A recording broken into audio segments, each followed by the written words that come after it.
Saludos a todos, bienvenidos nuevamente a otro video de temas quirúrgicos de gran interés para todos ustedes. Soy el doctor Eric Escribano, cirujano general. Hoy vamos a estar hablando sobre la apendicitis, diagnóstico, manejo y opciones quirúrgicas.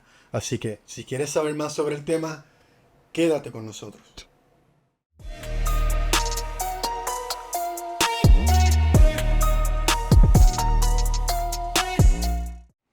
A pesar de que anatomistas como Vesalius y Leonardo da Vinci ya habían descrito el apéndice, no es hasta el siglo XVIII que un cirujano llamado Claudius Amian describe un procedimiento para la remoción del apéndice de forma exitosa. Esto trae como consecuencia una marcada mejoría en el diagnóstico y en el manejo de esta condición, que se acentúa aún más cuando Chester McBurney en el 1882 publica un artículo donde recomienda la remoción temprana del apéndice como el mejor manejo para la condición de apendicitis. No es hasta los 1940 cuando se adopta el uso de antibióticos rutinarios en el manejo de la apendicitis que volvemos a ver una mejoría marcada en la mortalidad y en la morbilidad de esta condición. Para 1982, en esta ocasión, un ginecólogo, Kurt Stem, describe la remoción del apéndice usando técnicas laparoscópicas. Esto trajo un gran adelanto en la cirugía y hoy en día este es el procedimiento que nosotros consideramos el estándar para la remoción del apéndice. Antes pensábamos que el apéndice era un remanente de la formación del intestino y que no tenía ninguna función. Pero hoy en día sabemos que eso no es cierto. El apéndice juega un papel importante en la formación, en el desarrollo y en el mantenimiento del tejido linfoide intestinal. En adición, el apéndice es un reservorio de bacterias intestinales. Mucho se ha dicho sobre los efectos secundarios negativos de la remoción del apéndice, pero ninguno de ellos se ha podido probar. Donde único hemos podido probar que hay una ventaja al no remover el apéndice es en los pacientes que padecen de colitis ulcerativa, que esto es una condición inflamatoria del intestino que podríamos en algún momento hacer un video sobre él. El apéndice se forma durante la 8ª semana de gestación. Es un divertículo del ciego y su pared contiene todas las capas del intestino. El apéndice mide de 6 a 9 centímetros. Más o menos en el 70% de los casos está localizada de forma retrocecal, un poco menos de 30% en posición pélvica y menos de un 7% en posición retroperitoneal. Para nosotros los cirujanos, poder localizar el apéndice, usamos como referencia unas estructuras que están en la pared del colon que se llama las tenias, donde esas tenias en el ciego convergen, ahí justo es que está la base del apéndice y ese es nuestro punto de referencia para cuando estamos haciendo este procedimiento. La apendicitis es un problema serio de salud. Aproximadamente 9% de los hombres y 7% de las mujeres están a riesgo de padecerlo durante su vida, especialmente durante la segunda y la tercera década. A pesar de que la cantidad de apendectomías que se realizan en los países industrializados ha ido bajando, esta sigue siendo una de las condiciones quirúrgicas intraabdominales de emergencia más frecuentes. La etiología de la apendicitis está relacionada a una obstrucción de su lumen. En pacientes pediátricos, usualmente esta obstrucción se debe a una hiperplasia linfoide. En pacientes adultos se debe a fecalitos, fibrosis, cuerpos extraños o tumores. Esta obstrucción en el lumen va a permitir que las bacterias puedan comenzar a crecer, aumentar la presión intraluminal. Al aumentar la presión intraluminal, va a haber una disminución en el retorno venoso. Esta disminución en el retorno venoso va a causar una isquemia en la mucosa. Y esta isquemia en la mucosa va a hacer que esta mucosa pierda su integridad y permita que las bacterias pasen del lumen a la pared del apéndice. Esa pared del apéndice se va a gangrenar. Y una vez se gangrena, las bacterias pues tienen acceso más fácil y ahí es que pueden formar infecciones. Aproximadamente un 20% de los pacientes que vienen con apendicitis vienen perforados, especialmente los pacientes menores de 5 años y los pacientes mayores de 65 años. Las bacterias que más comúnmente recuperamos de los cultivos de las infecciones intraabdominales de estos pacientes con apendicitis está el Escherichia coli y el Bacteroides fragilis. El paciente con apendicitis usualmente viene con la queja de que comenzó con un malestar general, un dolor periumbilical, epigástrico, náuseas, vómitos, y que este cuadro fue progresando hasta que el dolor se localizó en el lado derecho inferior de la pared abdominal. Y esto se debe a que cuando la apéndice empieza a inflamarse, irrita el peritoneo visceral, que esto se va a manifestar como dolor periumbilical o epigástrico. Y a medida que esta inflamación continúa, irrita el peritoneo parietal, que es el que está rodeando la pared abdominal, que este ya da un dolor más específico y más marcado. Cuando vamos a examinar al paciente con apendicitis, usualmente encontramos un paciente que está quieto en su camilla porque cualquier movimiento le va a producir dolor. A la palpación, el paciente puede estar con una baja fiebre y en el examen físico hay un punto en el lado derecho inferior del abdomen que se llama el punto de McBurney, que cuando lo tocamos ahí y hacemos presión, el paciente va a referir dolor. Hay otros signos físicos que cada uno de ellos tiene su epónimo que nos ayudan a descartar si tiene el paciente o no apendicitis. Uno de ellos es el Rovsing sign. En este signo nosotros apretamos el lado izquierdo del abdomen y al soltarlo el paciente va a referir dolor en el lado derecho. Está el Dunphy sign, que en esta ocasión cuando el paciente tose también le duele en el lado derecho del abdomen. Está el Obturator sign, que es cuando hacemos una rotación interna de la cadera, estiramos el músculo obturador y esto le causa dolor al paciente. Y por último está el Iliopsoas sign, que cuando hacemos una flexión de la cadera, lo mismo, estiramos el músculo y eso le produce dolor al paciente. Al paciente con apendicitis se le hacen todos los laboratorios de rutina del paciente que llega con dolor abdominal a sala de emergencia. Es importante observar en el CBC la leucocitosis. Esta debe ser leve a moderada. Una leucocitosis marcada nos debe levantar la sospecha de que el paciente tiene o una apéndice gangrenosa o perforó o tiene un absceso intraabdominal. Los estudios de imágenes nos han ayudado a afinar el diagnóstico y a reducir la cantidad de apendectomías negativas que anteriormente realizábamos. Hay tres estudios principales: el CT, el sonograma y la resonancia magnética. El CT es el estudio preferido por nosotros, ya que es el que tiene mayor especificidad para diagnosticar el apéndice. ¿Y cuáles son los criterios para decir que el paciente tiene apendicitis en un CT?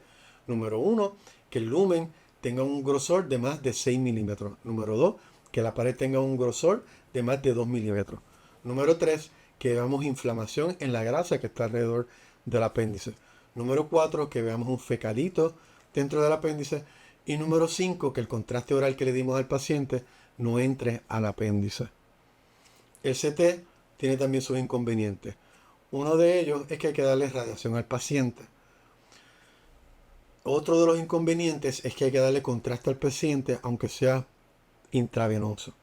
Fuera de eso, es un excelente estudio para el diagnóstico de apéndice. El segundo estudio de imagen es el sonograma. El sonograma está disponible prácticamente en todas las salas de emergencia y es mucho más fácil y rápido de hacer. ¿Cuáles son los criterios sonográficos para decir que el paciente tiene apendicitis? Número 1, que el diámetro del apéndice sea mayor de 6 milímetros. Número 2, que el paciente cuando le estén haciendo el estudio tenga dolor en el lado derecho cuando estemos pasando el probe del sonograma. Número 3, que tenga un apendiculito dentro del apéndice. Número 4, que la grasa alrededor del apéndice esté hiperecogénica. Y número 5, que el paciente tenga líquido alrededor del apéndice. El sonograma tiene un gran problema y es que depende del sonografista y su habilidad para que nos pueda identificar el apéndice y nos pueda dar las vistas necesarias para poder hacer el diagnóstico. Pero por otro lado es muy bueno para aquellos pacientes que no pueden recibir radiación, como serían los pacientes embarazados y los pacientes pediátricos. Hay un signo patoneumónico de apendicitis en sonografía que se llama el signo de la dona.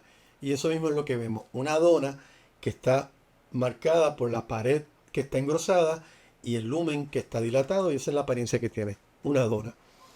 El MRI, a pesar de ser un estudio caro y que no todos los pacientes aguantan estar encerrados en una cámara por tanto tiempo, tiene todavía un uso en aquellos pacientes que no se les puede dar radiación y que el sonograma no fue diagnóstico de apendicitis. Y esto lo vemos en las pacientes embarazadas y en los pacientes pediátricos. Hay muchas causas de dolor abdominal que pueden dar la apariencia de ser una apendicitis. Tenemos entre ellas las colitis, el Crohn's, las ileitis terminales, la diverticulitis, la ruptura de quistes ováricos, rotura de embarazos ectópicos, torsiones de ovario, pielonefritis, nefrolitiasis y así por el estilo. Pero gracias a que hoy en día tenemos estudios de imágenes muy buenos, especialmente el CT, nos ayuda a diferenciar en la gran mayoría de los casos una apendicitis de estas otras condiciones clínicas. ¿Cuál es el manejo de un paciente con apendicitis? Sacarle el apéndice. Se han hecho estudios donde se manejaron las apéndices no complicadas con antibióticos y los resultados no fueron alentadores. Número uno, el paciente recibió antibióticos por un tiempo mucho más prolongado que si le hubiésemos sacado el apéndice inicialmente. Número dos, un 25% o más de los pacientes regresaron con un ataque de apendicitis en menos de un año. Y número 3, ese segundo ataque de apendicitis fue más severo y con mayores complicaciones que si le hubiésemos sacado el apéndice inicialmente. Así que por lo tanto, en adultos, esta modalidad se ha descartado por completo.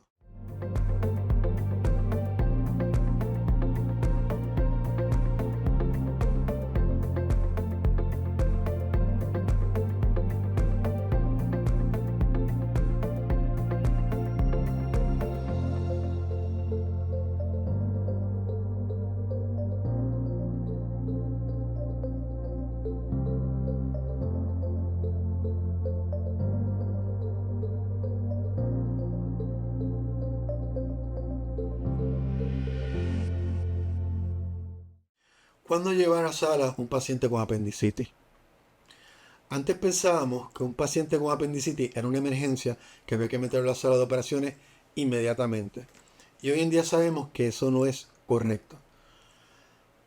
El paciente que uno lo admite, lo hidrata, lo empieza en antibióticos y lo optimiza antes de llevarlo a la sala de operaciones, tiene mejores resultados que el paciente que entra de forma de emergencia a sala de operaciones con apendicitis. El paciente que viene con una apendicitis no complicada se va a beneficiar de este tratamiento. Como mencioné, hidratación, antibióticos y sala de operaciones de forma semielectiva en las próximas 12 a 24 horas de la admisión. El paciente que viene con una apendicitis complicada, con fiebre, mucho dolor, leucocitosis marcada, hacemos lo mismo. Lo admitimos, le damos antibióticos y lo preparamos para llevarlo a la sala de operaciones de una forma semielectiva, pero con más premura que ese paciente que vino inicialmente con no complicado. Hay un tercer grupo de pacientes que vienen ya con una masa o un flegmón alrededor del apéndice por el mucho tiempo que llevan con esa apéndice inflamada. Estos pacientes tenemos varias opciones.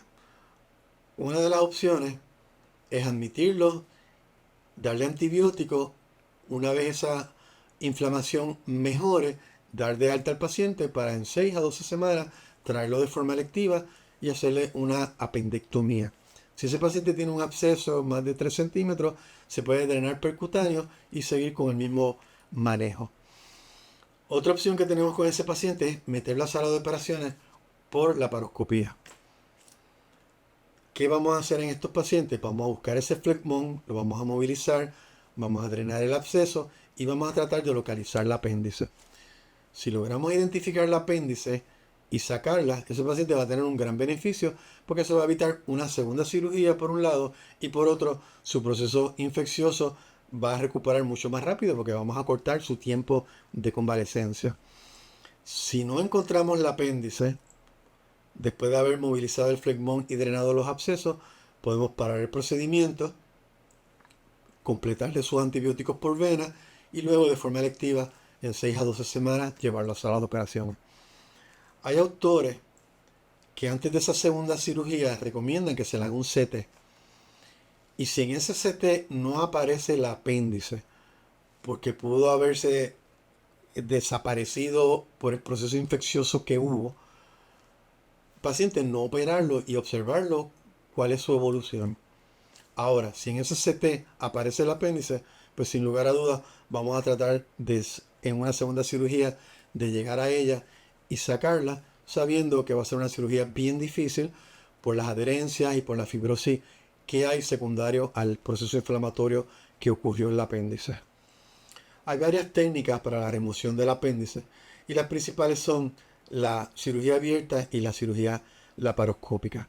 La cirugía abierta es la más vieja, pero tiene muchos inconvenientes. En esta cirugía hacemos una herida en el lado inferior derecho de la pared abdominal, ya sea una McBurney o una Rocky Davis, que es como llamamos la incisión. Separamos el músculo, entramos a la cavidad abdominal y removemos el apéndice. Comparado con la laparoscopía, tiene muchas desventajas. Número uno, estéticamente es una herida muchísimo más grande. Número dos, la incidencia de infección de herida es mucho más alta. Número tres, el dolor de la herida es mucho más severo. Número 4, la estadía intrahospitalaria de estos pacientes es mucho más larga que cuando se hace por laparoscopía.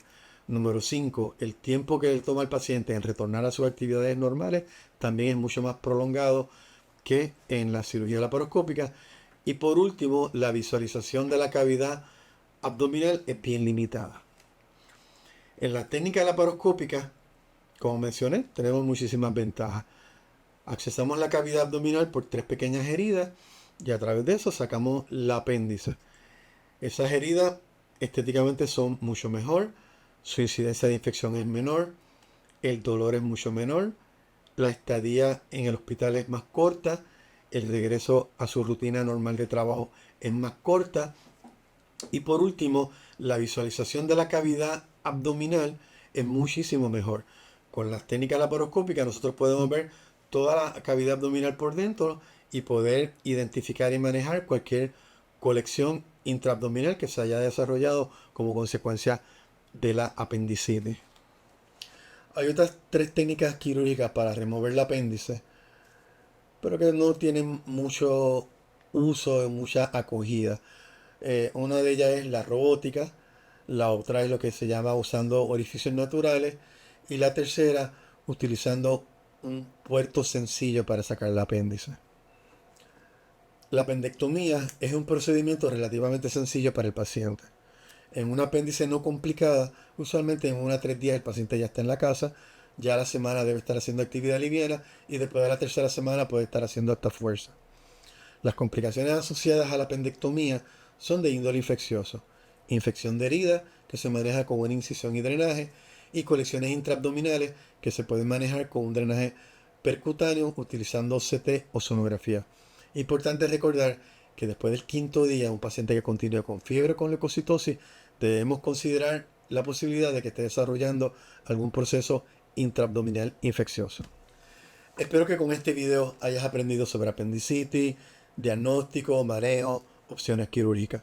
Si tienes alguna pregunta o duda, puedes dejarla en comentarios. Si te gustó el video, danos like, no olvides suscribirte y darle a la campanita para que te mantengas al día con los videos que poco a poco vamos subiendo. Gracias por acompañarnos y hasta el próximo video.